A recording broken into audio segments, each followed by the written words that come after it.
What's iconic and starts with an R? No, not that R. Although they are iconic. I'm talking about the famous iridescent road paved with the brightest colors that the Mushroom Kingdom has to offer, Rainbow Road. This Mario Kart series staple of a track has been featured in almost every single Mario Kart game since the very first one. Since then, they have undergone numerous revisions designed to be much more challenging and distinct from the previous, not to mention more dangerous than the last. Even though Lakitu was safely fished out the drivers that fell out the road, what if he wasn't around and drivers fell? They better hope they didn't forget any one-ups. In this video, I'll be discussing how dangerous each mainline Mario Kart game's Rainbow Road is based on the track layouts, enemy layout, and overall hazards present on the road. I will not be including Mario Kart Tour or any duplicates of Rainbow Road features in Mario Kart 8, because they're just remixes of past tracks, and it will be kinda redundant. With that being said, let's dive right in. Next is Mario Kart Double Dash. This floating utopian world is memorable in more ways than one. It is implied that it takes place above Mushroom City, another course in the game, and the sky is littered with all sorts of items and characters in the form of decorations, which is a nice touch. As for the track itself, there are numerous sharp turns involved, as well as excluding railings for some portions of the track, which can lead to serious injuries. Boost panels are everywhere, which can lead to nausea and reckless driving. This track feels a bit more challenging compared to the others on the list, and illustrates what a final course should look like. Before the finish line, there is a giant warping center, which transports the player to the very top in an exaggerated manner, and if you don't hold on tight, you'll easily find yourself being propelled towards greater danger. This entire track is a safety hazard, and caution should be exercised. I rate Rainbow Road and Mario Kart Double Dash a 90 out of 100 because of the lack of railings, boost panels, giant warping center, and sharp turning. Next is Mario Kart 64. Compared to the first one, this one is extremely lengthy. At the beginning of the track, there's a super big drop where you could jump and land with a satisfying thump. But if you swerve to the side, you can easily fall with no control whatsoever. There are railings to prevent the player from falling off this time, so that's beneficial. I appreciate how the background contains bright silhouettes of the main cast of Mario Kart's faces. It's the little details like these that makes the older Mario Kart games special. There are multiple chain chomps chomping away at the road, Pac-Man style, and will not discriminate any driver in its way. Getting bit by these monstrous balls of iron is no picnic for anyone and are likely to experience major injuries. The road itself is mostly straight with no sharp turns, but the rubber banding is crazy in this game. You could be miles ahead in first place and will be in like fourth if you get hit by a red shell. The music is phenomenal and the colors are solid. I like how the outline of the map resembles some sort of duck head. Overall, I rate Rainbow Road and Mario Kart 64 a 75 out of 100 because of the chain chomps roaming around and the super deep drop at the beginning of the track are pretty dangerous.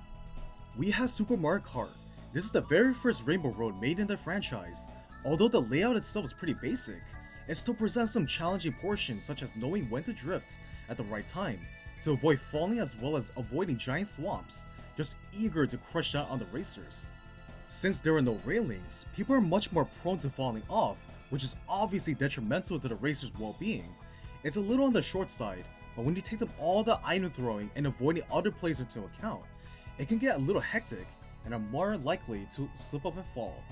There's not really much to say about this one except that for being the first Rainbow Road on the Super Nintendo, it was decent, but the other ones are much more extravagant. I rate the danger level of Rainbow Road in Super Mario Kart a 70 out of 100 because due to the lack of railings and thwomps crushing downwards. Next is Mario Kart Super Circuit.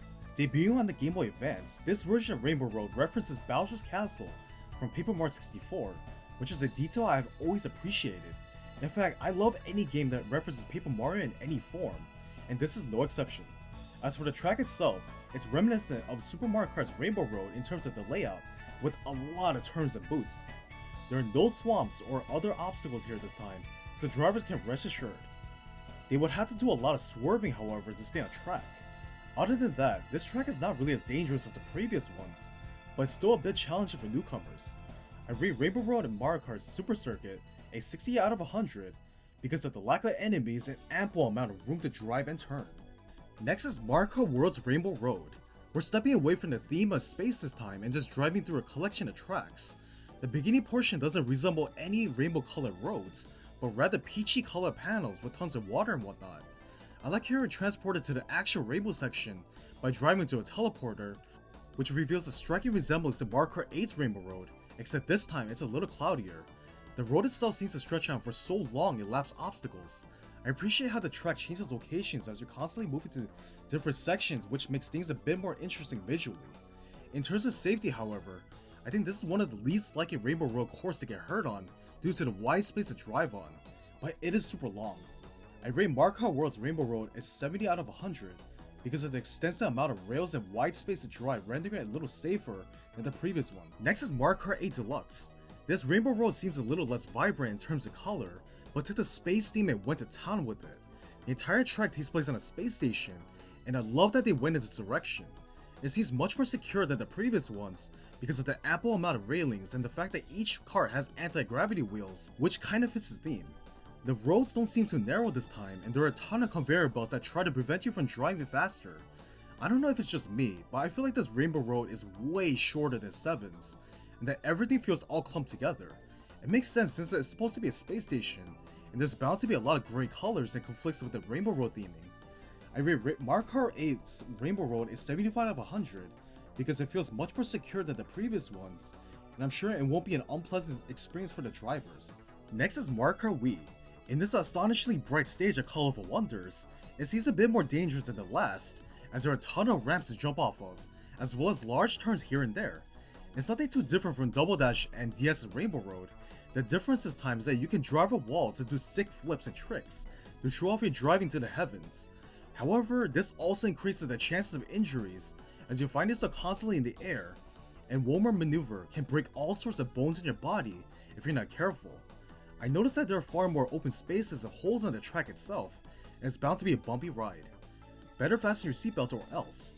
I rate Mario Kart Wii's Rainbow Road at 89 out of 100 because of the fact that it takes place higher up this time. Next is Mario Kart 7. Similar to Mario Kart Wii, this one also takes place higher up in the solar system, and you could get a pretty good view of the moons.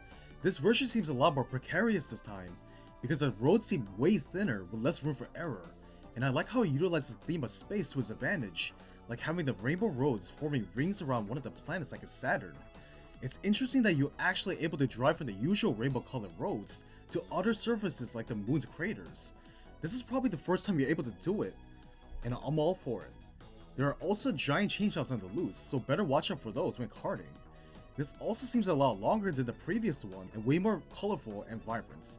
I rate Rainbow Road and Mario Kart 7 a 94 out of 100 because of the fact that there are more obstacles and narrower roads this time, which is extremely dangerous and risky for drivers. Next is Mario Kart DS. In terms of track layout, it bears a striking resemblance to Double Dash's Rainbow Road, mainly due to the fact that it lacks railings, has a similar aesthetic, and doesn't have the floating character decorations here.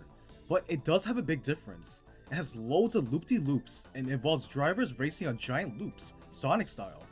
These are a big hazard if you don't have your seatbelt on, or else you'll be thrown forward like a ragdoll. For a DS handheld title, this track is impressive as it captures the bright nature of Rainbow Road and transferred it accurately to the DS without sacrificing too much of the graphical quality. I rate Mario Kart DS's Rainbow Road a 75 out of 100 because of sharp turns and loop-de-loops. Overall, Rainbow Road is a Mario Kart staple that has been around since the very beginning of the series and shows no signs of leaving anytime soon. Not including Rainbow Road in a Mario Kart game is a heresy. It wouldn't quite complete it. I still would not recommend driving on a Rainbow Road of any kinds unless you're craving an exciting adventure that is sure to get your adrenaline pumping. Then by all means, go right ahead. Thank you for watching. Which Rainbow Road did you like the most? And please like and subscribe if you want to for more videos like these.